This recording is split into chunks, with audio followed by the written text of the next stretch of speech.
Okay. Why were trenches built the way they were? Trenches were built the way they were because it was the most strategic way to create cover from bullets, explosions, and machine guns. Trenches weren't built up to a good standard, and the soldiers' hygiene was very poor. Many soldiers returned home with what doctors called trench foot. It was caused by a prolonged exposure to the feet by unsanitary and cold conditions. The trenches were eventually filled up with rainwater due to poor weather and covered in a lot of slushy mud, which made it harder for the soldiers to get around the trench. The trench dimensions made it harder to get explosives into the trench due to a smaller area space.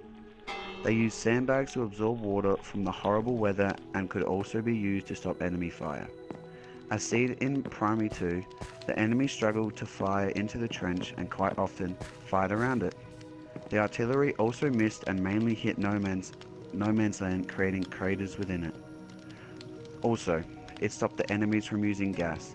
Throwing gas grenades were a difficulty for the enemies as the trench was so narrow and a hard throw. What was on No Man's Land? It was made up of mostly mud and water. There was no life whatsoever.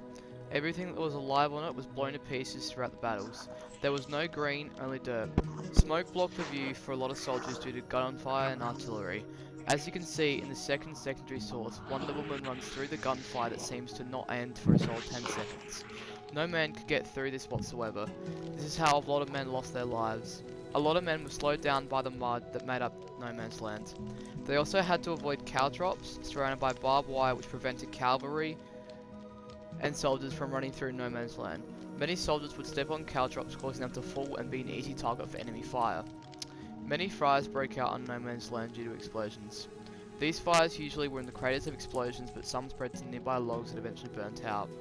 We've represented this in our world as there are non-stop fires in the craters and smoke rising from burnt areas. We've made it so there is no green, only dirt. The ground is pure mud and there is no life within the area. Why was trench warfare so frequently used as a tactic throughout World War I? It was used to try and protect soldiers from poison gas.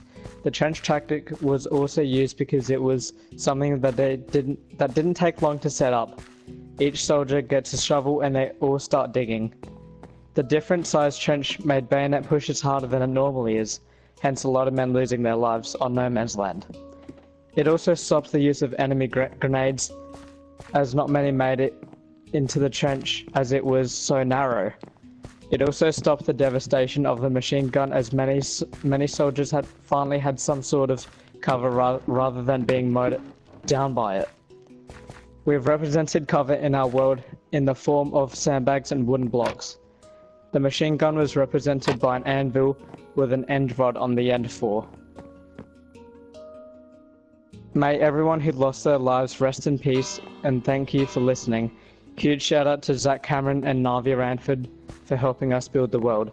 By Flynn, Jack and Cooper.